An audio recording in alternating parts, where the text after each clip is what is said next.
नमस्कार।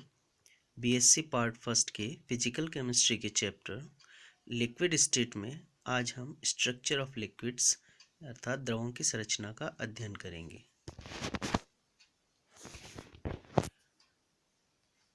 ठोस सॉलिड जो हैं वो लिक्विड के साथ साम्यावस्था में होते हैं और जो लिक्विड है वो गैस के साथ साम्यावस्था में होते हैं।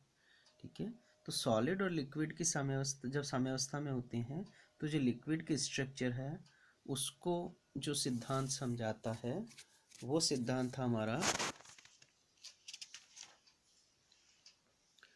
बर्नौली और स्कॉट का सिद्धांत कहलाता है, या हम ये कह सकते हैं disorder in liquid state theory explain करती है। और लिक्विड और गैसेस के बीच साम्यावस्था होती है तब लिक्विड की जो स्ट्रक्चर है उसको हम आयरिंग थ्योरी या आयरिंग सिद्धांत से समझा सकते हैं। तो इस प्रकार से द्रवों की संरचना को समझाने की मुख्यतः दो थ्योरी दी गई थी, आयरिंग सिद्धांत और बर्नौली व स्कॉट सिद्धांत। इसमें सबसे पहले लें हम आयरिंग सिद्धांत।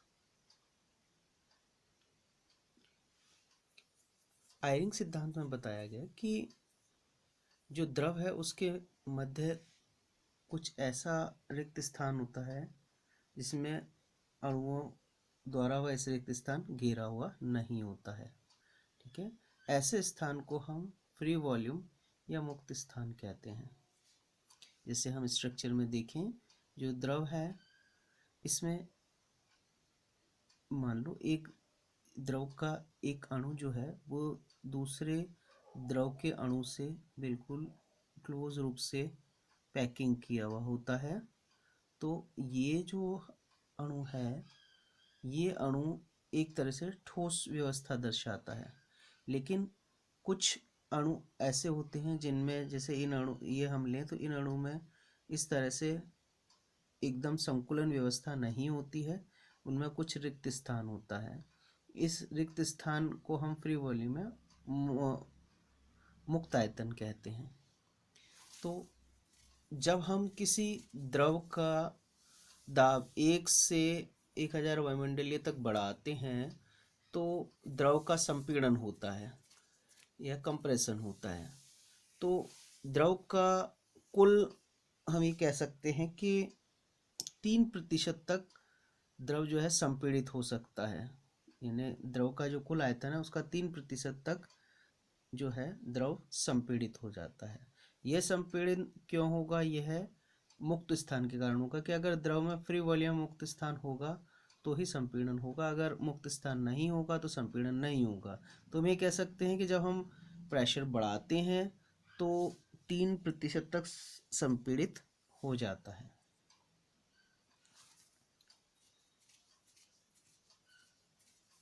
आयरिंग ने द्रव संरचना के मॉडल को चित्र 4.6 यानी इस डायग्राम से स्पष्ट किया। जल जो वाष्प मुख्य रूप से रिक्त स्थान होता है, यानी जब हम इसको मान लो गर्म करते हैं तो यह अपने जो द्रव के अणु है वो सतह छोड़कर एस्केप कर जाते हैं और वाष्प अवस्था में आ जाते हैं।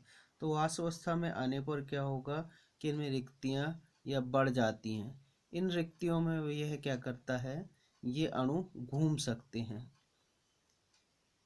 तो वाष्प अवस्था में अणु की सांद्रता बढ़ने लगती है, साथ ही द्रव अवस्था में रिक्तियों की सांद्रता बढ़ने लगती है।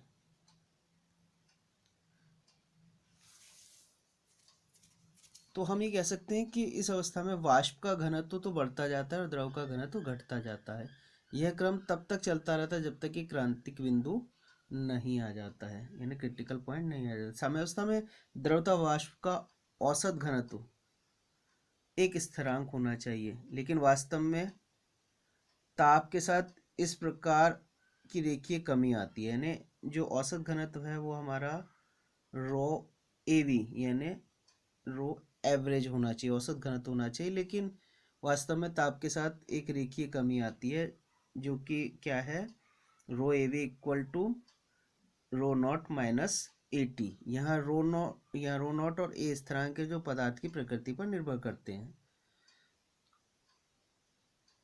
इस नियम को सर्वप्रथम कैटिलेट और मैथियास ने 1986 में बताया। इसे हम रेखीय व्यास का नियम या लॉ ऑफ रेक्टिलिनियर डायमीटर भी कहते हैं।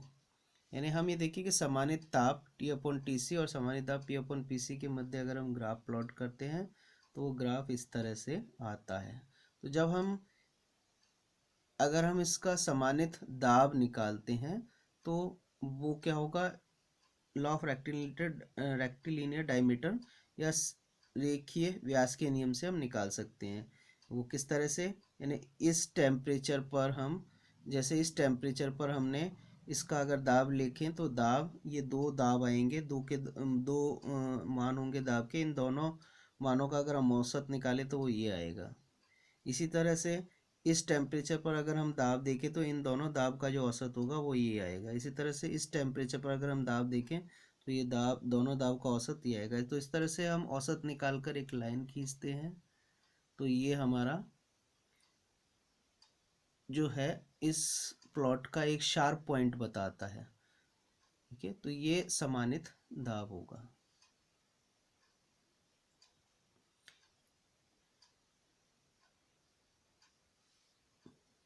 अब प्रश्न उठता है कि द्रव में यह मुक्त स्थान किस प्रकार से वितरित रहता है।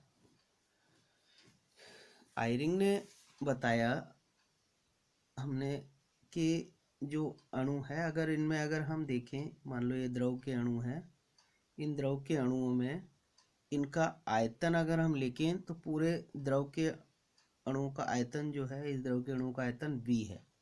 ठीक है, अब इसमें से कुछ अणु ऐसे हैं जिनमें चारों तरफ से दूसरे अणु इसको पूरी तरह से घेरे रहते हैं, यानी क्लोजेस्ट पैकिंग होती है, यानी ये ठोस अवस्था की तरह, ये ठोस की तरह व्यवहार करते हैं। तो इस अणु का जो आयतन होगा वो आयतन क्या होगा, Vs। ठीक है, तो इस Vs आयतन में अणु जो है, जो लिक्विड के अणु है वे घूम नहीं सकते हैं। ठीक है, तो अगर हम इसका आयतन निकालें तो V माइनस Vs हो जाएगा। अगर हम इसका यानी जो वैकेंसी है वो क्या होगी, V माइनस Vs। अब अगर हम इसका अंश निकालें, फ्रैक्शन निकालें, तो क्या होगा, V minus Vs upon V हो जाएगा। ठीक है,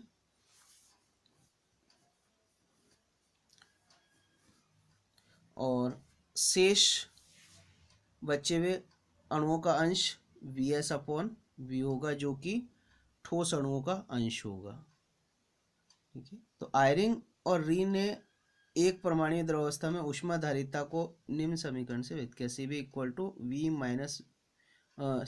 to Vs upon V 6 plus V minus Vs upon V into 3। तो इसके द्वारा जो परिकलित किए गए मान प्रायोगिक मानों से काफ़ी मेल खाते हैं, अतः इस सिद्धांत की पुष्टि होती है। दूसरा सिद्धांत जो है हमारा बर्नौली और स्कॉट का सिद्धांत है, द्रव अवस्था में व्यवस्था का सिद्धांत। जब कोई ठोस को हम गर्म करते हैं तो पिघलकर द्रव अवस्था में आता है। तो गलनांक बिंदु पर, यानी मेल्टिंग पॉइंट पर, ठोस और द्रव जो साम्यावस्था में रहते हैं, इस प्रक्रम में जो मुक्त ऊर्जा का मान है वो शून्य होता है। यानी हम कह सकते हैं डेल जी इक्वल टू, मुक्त ऊर्जा हमारी क्या होती है, del G equal to del H minus T del S, जो कि 0 है। अतः हमारा क्या हो जाएगा, del H equal to T del S हो जाएगा। या हम कह सकते हैं डेल एच जो है क्या है, लिक्विड स्टेट में एंथैल्पी माइनस सॉलिड स्टेट में एंथैल्पी का डिफरेंस है, और डेल एस लिक्विड स्टेट में एंट्रोपी और सॉलिड स्टेट में एंट्रोपी का डिफरेंस है। ठीक है, तो हम ये कह सकते हैं H L minus H S equal to T into S L minus S S. यहाँ एच एल और एस एस द्रव और ठोस अवस्था की एंथैल्पी है, यानी लिक्विड और सॉलिड की एंथैल्पी है, और एस एल और एस एस जो है हमारी लिक्विड और सॉलिड की एंट्रोपी है। अब जब अगर हम देखें कि ठोस अवस्था में जो है एंट्रोपी का मान, यानी एंट्रोपी क्या होती है, व्यवस्था का मान होती है। तो ठोस क्रिस्टलीय अवस्था में एंट्रोपी का मान शून्य होता है, यानी व्यवस्था का मान लगभग शून्य होता है। यानी इस अवस्था में पदार्थ के कण पूर्णतः व्यवस्थित क्रम में होते हैं, यानी एंट्रोपी का मान बहुत ही कम होगा। जबकि द्रव अवस्था में क्या होते हैं, कण एक दूसरे से दूर दूर होते हैं, इनके मध्य रिक्त स्थान होगा, दूर दूर होंगे, दूर दूर होने के कारण में अवस्था अधिक होगी, अर्थात एंट्रोपी का मान उच्च होगा। अगर हम यहाँ देखें, एक ठोस है, इसमें कोई एक कण है जिसके चारों ओर दूसरे कण संकुल रूप से व्यवस्थित हैं, यानी क्लोजेस्ट पैकिंग है। इनके मध्य रिक्त स्थान बिल्कुल न्यूनतम है। न्यूनतम होने के कारण पे एंट्रोपी का मान, व्यवस्था का मान बहुत कम हो गया ना, एंट्रोपी का मान लगभग नगण्य होगा। लेकिन यानी हम ये देखें कि ये जो अणु है वो कितने 6 अणुओं से षटकोणीय रूप से घिरा हुआ है। लेकिन अगर एक अणु को हम निकाल दें, एक अणु को निकालने पर क्या होगा, इसकी क्लोजेस्ट पैकिंग भंग हो जाएगी। क्लोजेस्ट पैकिंग भंग होने पर इसकी एंट्रोपी का मान बढ़ जाएगा। एंट्रोपी का मान बढ़ने पर यह क्या आ जाएगा, पिघल जाएगा, द्रव अवस्था में आ जाएगा। जब हम इसको और अधिक गर्म करते हैं तो ये इनके अणु और दूर दूर हो जाते हैं, एंट्रोपी का मान बढ़ जाता है और ये गैस अवस्था में आ जाता है। तो हम ये कह सकते हैं कि गैसों में एंट्रोपी का मान सबसे अधिक होगा, लिक्विड में एंट्रोपी का मान गैसों से कम, और सॉलिड में एंट्रोपी का मान सबसे कम होगा।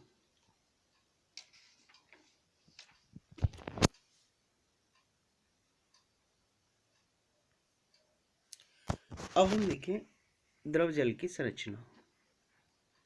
अगर हम डिफरेंट जो बर्फ है, बर्फ में जो जल के अणु हैं वो चतुष्फल के रूप से व्यवस्थित होते हैं। तो एक जो जल के अणु है उसके से 4 जल के अणु घिरे रहते हैं, जल के अणु की समन्वय संख्या कितनी हो जाएगी, 4 हो जाएगी। लेकिन अगर हम टेम्परेचर बढ़ाते हैं तो टेम्परेचर बढ़ाने पर जो कोऑर्डिनेशन नंबर है उसका मान चेंज होता जाता है। जैसे हम देखें 1.5 डिग्री सेंटीग्रेड पर कोऑर्डिनेशन नंबर 4.4 हो गया, 13 डिग्री पर 4.4 है, 30 पर 4.6, 63 पर 4.9, 83 पर 4.9। यानी हम देख रहे हैं कि टेम्परेचर बढ़ाने पर कोऑर्डिनेशन नंबर चेंज हो रहा है। तो हम क्या निष्कर्ष निकाल सकते हैं कि जब बर्फ पिघलती है तो आंशिक रूप से इसका चतुष्फल के जो ढांचा है, स्केलेटन है, वो टूट जाता है, जिससे उनके मध्य जो स्थान है उसमें जल के अणु प्रवेश कर जाते हैं। तो जैसे जैसे ताप में वृद्धि होती है, एक अणु को चारों ओर से घेरने वाले अणुओं की संख्या बढ़ती जाती है, साथ ही 2 अणुओं के मध्य की दूरी भी बढ़ती जाती है। परिणामस्वरूप क्या होगा कि जल का घनत्व तो बढ़ता जाता है। यानी 0 डिग्री से 4 डिग्री सेंटीग्रेड के मध्य जब जल का घनत्व तो अधिकतम होता है, कि उपयुक्त दोनों कारकों में प्रथम कारक अर्थात जल की उपस्थिति संख्या वाला कारक अधिक प्रभावी रहता है। यदि ताप को और बढ़ाया जाए तो द्वितीय कारक अर्थात 2 अणुओं के मध्य की दूरी अधिक प्रभावी रहती है और जल के घनत्व में कमी आती है। ताप में वृद्धि और वृद्धि करने पर जल के अणुओं के मध्य हाइड्रोजन बंध टूट जाते हैं। अब जो हाइड्रोजन बंध है, हाइड्रोजन बंध के फलस्वरूप हुए आणविक संगुणन के कारण द्रव जल की जो संरचना है उनकी व्याख्या करना जटिल कार्य होता है। ठीक है, तो जो वैज्ञानिक है उन्होंने संरचनात्मक मॉडल से जाए, इनमें से जो क्लस्टर मॉडल है वो सर्वमान्य है। इसके आधार पर जल के समस्त अणुओं की संरचना को समझाया जा सकता है। इसके अनुसार द्रव जल जल के एकाकी अणुओं और अणुओं के झुंडों का मिश्रण है। यानी हम यहाँ देखें कि ये क्लस्टर है, ये क्लस्टर है और ये जल के अणु का झुंड है और ये जल के एकाकी अणु है। तो जल के जो अणु है वो जल के अणु का क्लस्टर और एकाकी अणुओं का सम्मिलित मिश्रण है। जल के अणु में झुंड में जो जल के विभिन्न अणु हैं वो चतुष्फल के आकार में परस्पर हाइड्रोजन बंधों द्वारा बंधे रहते हैं और इन झुंडों के मध्य रिक्त स्थान में एकाकी अणु फैले रहते हैं। ये जो क्लस्टर हैं, जो झुंड हैं, वो लगातार बनते रहते हैं और टूटते रहते हैं। झुंडों के बनने में उनके चारों ओर फैले हुए एकाकी अणु भाग लेते हैं और झुंडों में से टूटने पर ये पुनः एकाकी अणु के रूप में अन्य झुंडों के चारों ओर फैल जाते हैं। यानी ये जो क्लस्टर है कंटिन्यूस टूटकर एकाकी अणु में परिवर्तित हो जाते हैं और एकाकी अणु पुनः क्लस्टर में परिवर्तित हो जाते हैं। तो यह अंतर परिवर्तन आपस में यह चलता रहता है। तो यह द्रव जल की संरचना है। अब हम द्रवों का सहसंयोजन या कोहेजन ऑफ लिक्विड्स देखें। जो द्रव के अणुओं में क्रिस्टलीय ठोस पदार्थों की भांति इतना प्रबल आकर्षण बल नहीं होता है कि वो मजबूती से बंध जाएं और उनमें ट्रांसलेशन मोशन या स्थानांतरण गति न हो।